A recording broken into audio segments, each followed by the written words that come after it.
Hi, my name is Amaya Till, and this is my formal analysis on The Last Supper by Leonardo da Vinci.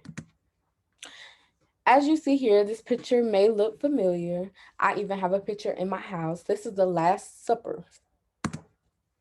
In order to produce more detail and brilliance than could be accomplished with traditional fresco, Leonardo applied a double layer of dried plaster to the wall.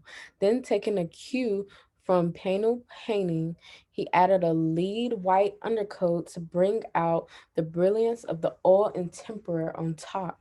Because the painting was on a thin outer wall, the effects of humidity were amplified and the paint failed to settle to the wall effectively. Mold formed between the paint and the surface, and dampness caused the paint to peel constantly. The size of the painting is 15.1 by 29 feet. The media is temper, mastic, pitch, and gesso. It is 3D and 2D. The Last Supper contains numerous visual components and design ideas that combine to make a painting a one of a kind masterpiece. The painting is a piece of representational art with realistic and naturalistic figures. In the dining hall, the perspective is skillfully drawn.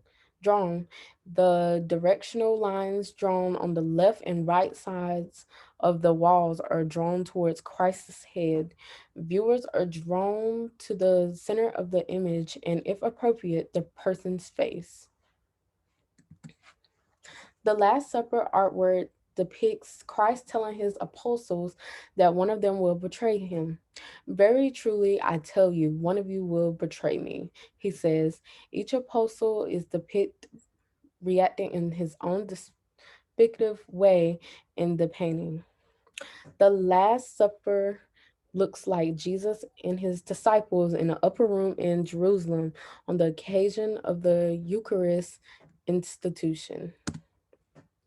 The Last Supper was very religious. It was made in between 1495 and 1498. Sepphoris, Duke of Milan, commissioned the Last Supper in 1495 as part of a series of repairs to the convent, with the idea of the site becoming the Sepphoris family monument. The Last Supper was started in 1498 and followed in 1490.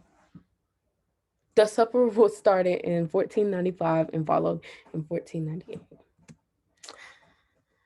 Leonardo da Vinci, The Last Supper is a classic Renaissance painting that used one point perspective. The vanishing point is placed right beneath the head of the Christ by Da Vinci, attracting the viewer's attention to the center of the painting. His arms reflect by the receding wall lines and would converge at the same vanishing point if we followed them as lines. The Last Supper lost many of its original traits, but only a few years after it was completed, it began to unravel. Reconstruction was the only way to keep this piece from being lost forever. The Last Supper is a magnificent work of art. One of you shall betray me, Christ replies, and Leonardo freezes at that exact moment in time. It depicts an incredible story, and no other artist could have created such a powerful and passionate work as Leonardo da Vinci. It tells a vibrant and precise story using a variety of graphic components and design ideas. The Last Supper is a work of art in its own right. The Last Supper is significant in Christian history because it occurs right before Jesus' betrayal and following arrest. It's also significant since Jesus declared the bread and wine to be symbols of his body, of his own body and blood. Since then, they've been eating and sipped in honor of him and his sacrifice.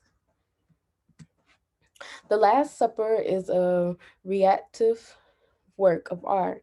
It's supposed to be a side effect of Jesus announcing that one of his apostles would betray him, followed by all his apostles' shocked reactions. Also seen in this painting is Jesus gesturing to wine and bread. The main lessons of the story is believers should be cautious in underestimating their own capacity for betrayal.